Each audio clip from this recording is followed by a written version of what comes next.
नमस्कार, बहुत स्वागत है आपका एक बार फिर से। मैं हूं रीनू और सीधे एक बड़ा अपडेट आपको पहुंचा दें। निकाय चुनाव की काउंटिंग लगातार जारी है। 5 नगर निगम में 2 पर बीजेपी का कब्जा हुआ है, तो वहीं 2 नगर निगम में कांग्रेस ने जीत दर्ज की है। रतलाम में बीजेपी की जीत, देवास में भी कमल खिला। तो वहीं बात करेंगे हम रीवा की, जहां रीवा में भी कांग्रेस की जीत दर्ज हुई है। मुरैना में कांग्रेस ने परचम लहराया है। कटनी में निर्दलीय प्रत्याशी ने जीत हासिल की है। प्रीति सूरी यहां से निर्दलीय चुनावी मैदान में उतरी थी और इन्होंने अच्छे खासे मतों के साथ जीत हासिल कर ली है। तो ये 5 नगर निगम का जो अपडेट है वो आपको पहुंचा रहे हैं। और आप ये देखिए कि बीजेपी और कांग्रेस की मुख्य टक्कर थी, लेकिन बीच में जो प्रीति सूरी ने कमाल दिखाया, वाकई में सभी हैरान भी हुए। और सीधे रुख करेंगे हम रतलाम का। संवाददाता सुधीर जुड़े हैं। सुधीर, क्या अपडेट अभी?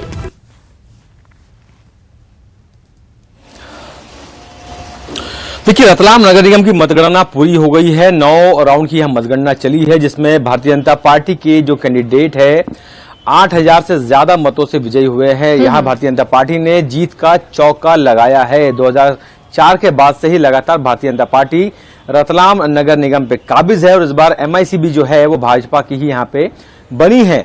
30 पार्षद यहाँ पे भाजपा के जीते हैं, जबकि 15 पार्षद कांग्रेस के हैं, जबकि 4 निर्दलीय जो कैंडिडेट है वो भी यहाँ पे जीत उन्होंने दर्ज की है। तो कुल मिला के देखें तो भारतीय जनता पार्टी आज अपना गढ़ बचाने में कामयाब रही है। हालांकि जो जीत का मार्जिन किसी जमाने में 40 से 50 हजार का होता था, अब वो गिर के 10 हजार के भीतर रह गया है। तो वो कहीं ना कहीं बीजेपी के लिए चैलेंज और चिंता का विषय जरूर है, क्योंकि लगातार यही बात सामने आ रही थी कि जब 70% वोट रतलाम नगर निगम में गिरा है तो कहीं न कहीं ये नाराजगी का वोट है और भाजपा को खामियाजा उठाना पड़ सकता है। लेकिन भाजपा के जो कार्यकर्ता है उन्होंने आखिरी दौर में वाकई जोर दिखाया 2 दिनों में और वोटरों को घरों से बाहर निकालकर अपने पक्ष में वोट करवाकर उन्होंने इस बात को साबित कर दिया है कि आखिर क्यों रतलाम को भारतीय जनता पार्टी का गढ़ कहा जाता है। तो भाजपा के लिए वाकई ये एक खुशी देने वाली बात है, लेकिन कांग्रेस के लिए कहीं न कहीं दुख जरूर है, क्योंकि वो कांग्रेस का मानना यही था कि ये सीट वो जीत रहे हैं, लेकिन जीतते जीतते ये सीट वो हार गए। कांग्रेस का ऐसा कहना है इस पूरी जीत को लेके। जी बिल्कुल बिल्कुल सुधीर, बहुत शुक्रिया आपका तमाम जानकारी के लिए। तो इस तरीके से अब देखिए कि बीजेपी ने आखिरी वक्त में अच्छा जोर लगाया और उसका परिणाम हम सभी के सामने है। खास मेहमान भी लगातार हमारे साथ बने हुए हैं। बीजेपी से राकेश शर्मा जी, अवनीश बुंदेला साहब हैं, कांग्रेस प्रवक्ता हैं आप, और साथ ही एक और हमारे खास मेहमान हैं, इंट्रोड्यूस करवाना भूल गए थे, वरिष्ठ पत्रकार हैं सतीश एलिया जी। सतीश जी, बहुत स्वागत है आपको और आप सभी का बहुत स्वागत है एक बार फिर से। तो इसके पहले सतीश जी की आपके पास आए, पहले हम रुख करेंगे राकेश जी का। राकेश जी, 5 सीटों के नतीजे सामने आए हैं। सबसे महत्वपूर्ण हो जाती है कटनी की सीट की चर्चा, इसलिए हो जाती है क्योंकि यहां पर संजय पाठक जी भी यहां से बिलोंग करते हैं, अच्छे बड़े नेता हैं, बड़ा चेहरा है, सभी अच्छी खासी पकड़ रखते हैं वहां पर। उसके बाद यहां से प्रीति सूरी का जीत जाना। कुछ वक्त पहले हम सुन रहे थे, एक प्रवक्ता थे, उनका ये कहना था कि ये निर्दलीय बीजेपी की लड़ाई है ही नहीं। प्रीति सूरी जी तो पहले बीजेपी की कार्यकर्ता थी, उन्होंने निर्दलीय चुनावी मैदान में उतरकर जीत हासिल की है, तो हम तो मानते ही नहीं, हो तो हमारी ही नेता है, हमारी ही कार्यकर्ता है। तो ये तो बीजेपी वर्सेस बीजेपी है। तो क्या इसी बात से खुश हैं आप? देखिए, मैं तो मध्य प्रदेश के जो परिणाम आए उससे बहुत खुश हूँ जी। आप देखिए, अगर कटनी की भी बात की जाए तो कटनी पर भारतीय जनता पार्टी के 27 पार्षद जीते। जनता भारतीय जनता पार्टी के साथ खड़ी है। महापौर में हम क्यों नहीं सफल हो पाए, इसकी पार्टी पूरी तरह से बैठकर चर्चा करेगी, मंथन करेगी और क्या कारण रहे कि महापौर का चुनाव हम हारे। दूसरी बात, मैं एक बहुत अच्छी बात आपके चैनल के माध्यम से कहना चाहूंगा कि अभी रतलाम के चुनाव के परिणाम आए जी। कांतिलाल भूरिया जो कांग्रेस के पूर्व प्रदेश अध्यक्ष है, सांसद हैं, वो रतलाम को का प्रतिनिधित्व करते हैं, वहां कांग्रेस पार्टी की हार हुई। राजगढ़ जो माननीय दिग्विजय सिंह का क्षेत्र है, 10 साल तक मुख्यमंत्री रहे, कांग्रेस के राज्यसभा के मेंबर हैं, बड़े नेता हैं कांग्रेस के। आप देखिए 10 में से 9 स्थानों पर भारतीय जनता पार्टी जीतती है। उसके बाद हम इंदौर की बात करें, जीतू पटवारी जो रोज पत्रकार वार्ता लेते थे, कार्यकारी अध्यक्ष कांग्रेस के थे, वहां इंदौर में किस तरह से कांग्रेस की हार हुई और जीतू पटवारी अपनी सीट नहीं बचा पाए, वहां भी कांग्रेस की हार हुई है। खंडवा की बात कर ली जाए, बुरहानपुर की बात कर ली जाए, अरुण यादव जो कांग्रेस के प्रदेश अध्यक्ष थे, केंद्रीय मंत्री थे, लगातार सांसद रहे, वहां कितनी बुरी तरह से कांग्रेस पार्टी हारी। आपके ही चैनल पे बताया गया अभी कि चोरई, जहां पे जो छिंदवाड़ा क्षेत्र में आती है, विधानसभा भी आती है, नगर पालिका चोरई, वहां कांग्रेस की बुरी तरह से हार हुई है। तो मेरा ये कहना है कि इन सब जगहों पर क्या कमलनाथ मॉडल नहीं चला। दूसरी बात, 15 माह के बाद 28 स्थानों पर चुनाव होते हैं, ऐसे क्या पाप किए थे माननीय कमलनाथ जी ने कि उनको जनता ने स्वीकार नहीं किया और शिवराज सिंह चौहान के विकास के मॉडल को स्वीकार किया। मध्य प्रदेश में अभी 3 स्थानों पर कांग्रेस ने अपने विधायकों को उतारा था, तीनों को तीनों विधायक हारे। इसका मतलब कांग्रेस फेल, कमलनाथ फेल, कांग्रेस से नफरत हो गई है। हर जगह भारतीय जनता पार्टी के पार्षदों को जनता ने भारी बहुमत से जिताया है। ठीक है महापौर राकेश जी, ये जो खूबसूरती है ना पार्टी के अंदर, वाकई में लोगों को बहुत पसंद आती है। परिणाम जो भी है उसको स्वीकार भी करते हैं, उस पर काम करने की बात भी कहते हैं और साथ ही खुश इस बात से कि हमने कितनी सीटें जीत ली हैं और इस बात से भी खुश हैं कि कांग्रेस ने कितनी सीटें हरा दी हैं। अवनीश जी हाथ ऊपर कर रहे हैं, लेकिन इस वक्त हमें सतीश जी का भी रुकना होगा। आपके पास आएंगे अवनीश जी हम। सतीश जी, आपकी खुशी देख के मुझे खुशी, तो मैंने सोचा 2 बातें मैं भी कह दूं। अच्छा कह लीजिए, आप कह लीजिए। आप बड़ी खुश थी राकेश जी को सुनकर। देखिए मैं बताऊं, अभी बात हुई कि 3 विधायक हारे। मैं बता दूं 28 सीटों में जो उपचुनाव हुए थे 3 मंत्री हारे थे, 3 मंत्री हारे थे, इसके अलावा 5 विधायक और हारे थे। ये क्यों भूल जाते हैं? और सबसे बड़े, हम तो कह रहे हैं ना, विन विन सिचुएशन है, विन विन सिचुएशन है। आप भी जीते, हम भी जीते। मुद्दे की बात यह है, जब भी कोई सरकारी योजना लागू की जाती तो ये देखा जाता है कितने प्रतिशत लोगों ने शुरुआती इंटरेस्ट लिया, शुरुआती उसमें रजिस्ट्रेशन कराया। तो अगर बात देखें, हम तो ग्रोथ पर आए ना। आप देखें, हमने तो जो जीत, हम 0 पर थे, हम तो 5 पर आए ना।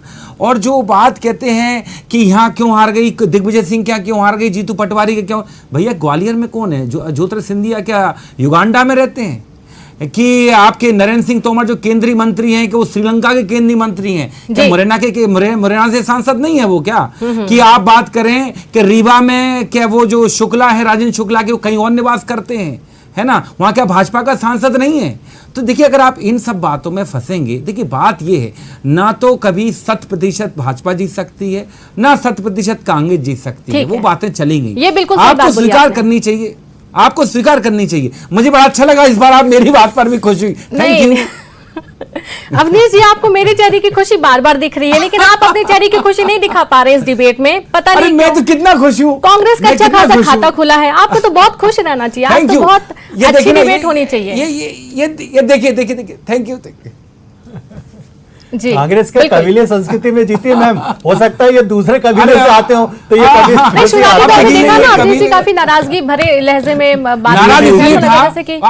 आप पता करिएगा, प्रचार का हिस्सा होता है सबसे पहले प्रत्याशियों की सूची घोषित करना। ठीक है, उस सवाल को छोड़ देते हैं। इस बात पर प्रकाश हालांकि लगातार कवरेज हम ही लोग कर रहे थे, तो हम लोगों ने बहुत अच्छे से देखा है सब कुछ। आपको भी बहुत अच्छे से मालूम है क्या कमलनाथ जी की कांग्रेस है। सतीश जी का हम रुख करेंगे, आपको रोकना चाहेंगे, सतीश जी का रुख करेंगे। सतीश जी, पहले फेज का जब रिजल्ट सामने आया उस दौरान हमने देखा है कि जिस तरीके से आम आदमी पार्टी सिंगरौली में अच्छे खासे मतों के साथ जीतकर सामने आई, और आज जब रिजल्ट सामने आया है तो कटनी में निर्दलीय प्रत्याशी ने अच्छी खासी जीत दर्ज कर ली है। इन सब के बीच में अब ये बताएं कि ओवैसी की भी एंट्री हो चुकी है, खरगोन में उनका भी खाता खुल चुका है, AIMIM का। इन सारे सिनेरियो को यदि देखा जाए तो आपसे विश्लेषण चाहते हैं इसका। बहुत धन्यवाद, आधा घंटे बाद आपने मुझे अवसर दिया। जी, लगातार एक ही तरह की हंसी मजाक और ये अपनी चर्चा को अपन ने वैसा बना लिया, चौक चौराहे पे बैठ के जैसे चाय की दुकान पे बैठ के बात करते हैं। ये तो निश्चित रूप से भारतीय जनता पार्टी के लिए एक गंभीर चिंतन का विषय है कि पिछले चुनाव में 16 नगर निगमों में उनके मेयर थे और उनका एक तरह से दबदबा था और कांग्रेस बहुत पीछे थी उनके।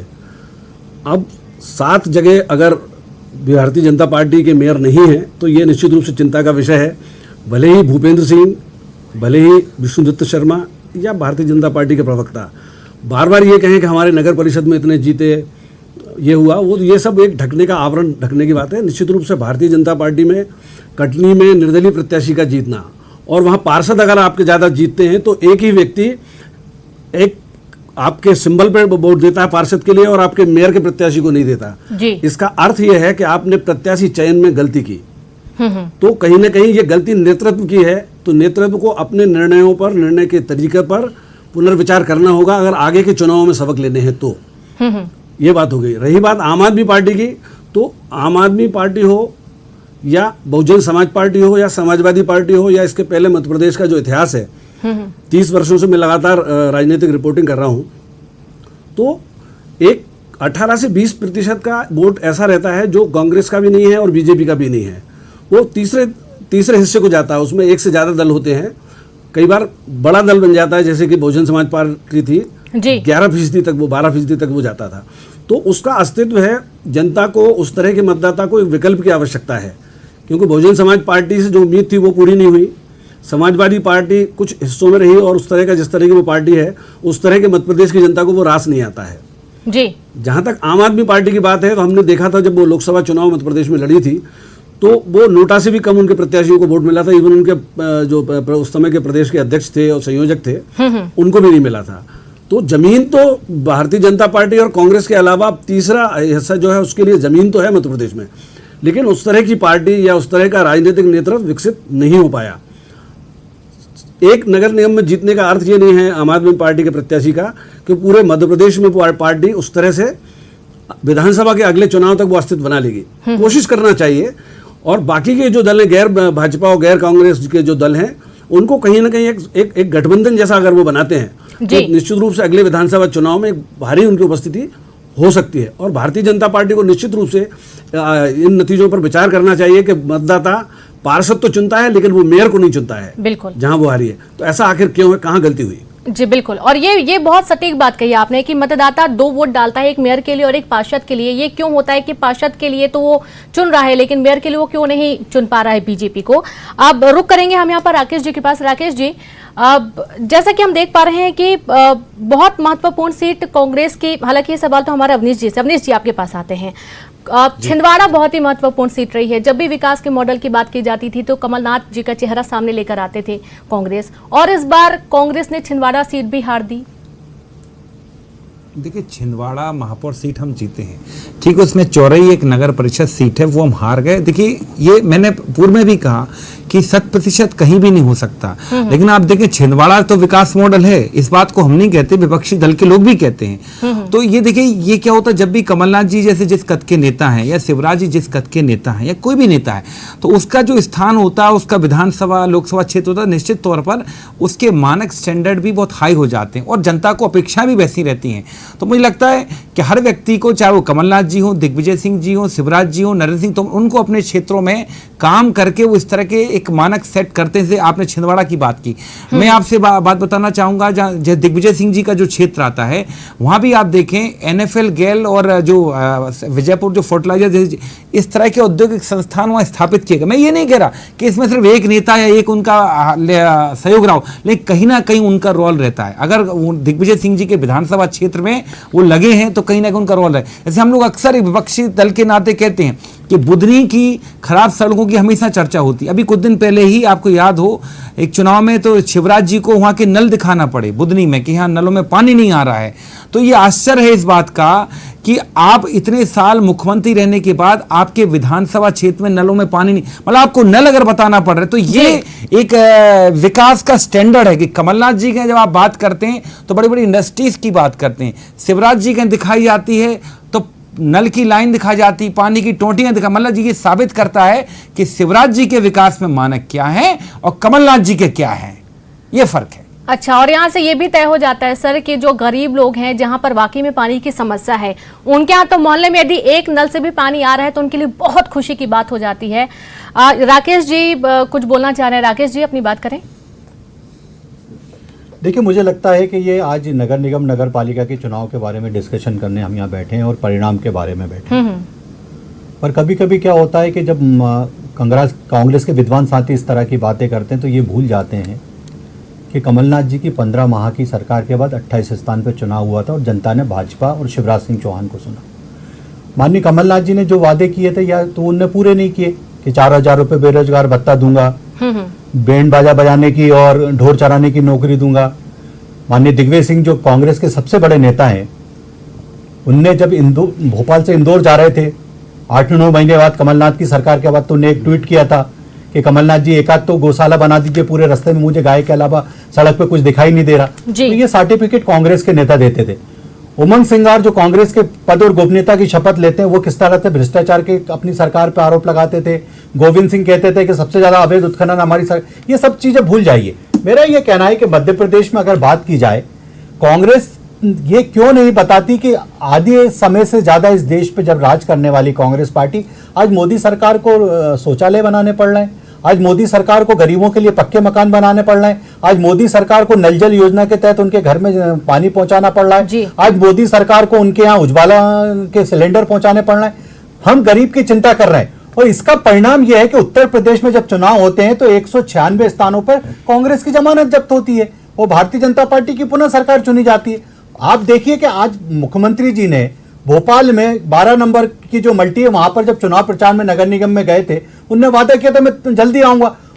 परिणाम आए, चौथे दिन मुख्यमंत्री जी कलेक्टर, कमिश्नर, एसपी के साथ वहां पहुंचते हैं, वहां पूरे प्रशासन का अमला टेंट लगाता है जिनके गरीबी रेखा के राशन कार्ड नहीं है या शासकीय योजना का जिन्हें लाभ नहीं मिल रहा, वो पानी की ओवरहेड टैंक सबकी व्यवस्था मुख्यमंत्री कर रहे हैं। तो ये जो डिलीवरी जनता दे रही है वोट की, वो कहीं ना कहीं भारतीय जनता पार्टी को इसलिए दे रही है कि माननीय मुख्यमंत्री शिवराज सिंह चौहान 24 घंटे उस जनता की चिंता करते हैं। मेरा एक यक्ष प्रश्न ये है कि आज अगर 3 विधायक कांग्रेस के हार रहे हैं जो 2018 में चुनाव जीते और 3 विधायक वही के वही चुनाव में हार रहे हैं, तो कहीं ना कहीं ये जनता तय कर रही है ना कौन सी सरकार अच्छी है। बिल्कुल राजेश जी, एक सवाल और, चूंकि वक्त की कमी, एक सवाल और आपसे ही है सवाल कि 2023 फाइनल होगा, इसको सेमीफाइनल के तौर पर देखा जा रहा था।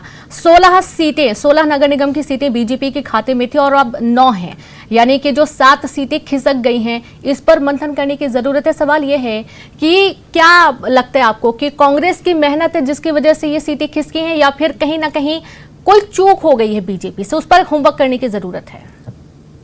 देखिए, आने वाले 2-3 दिनों बाद भारतीय जनता पार्टी की एक बड़ी बैठक होने वाली है जिसमें ग्वालियर चंबल संभाग के पूरे विधायक, सांसद, पार्टी के पदाधिकारी, इसी तरह जबलपुर के पूरे क्षेत्र के हमारे विधायक, हमारे मंत्री और पार्टी के पदाधिकारियों को बुलाए। भारतीय जनता पार्टी हर बार मंथन करती है और विचार करती है कि कहां क्या कमी रह गई, किस कारण से हम यहाँ असफल हो पाए या हमें सफलता न मिली।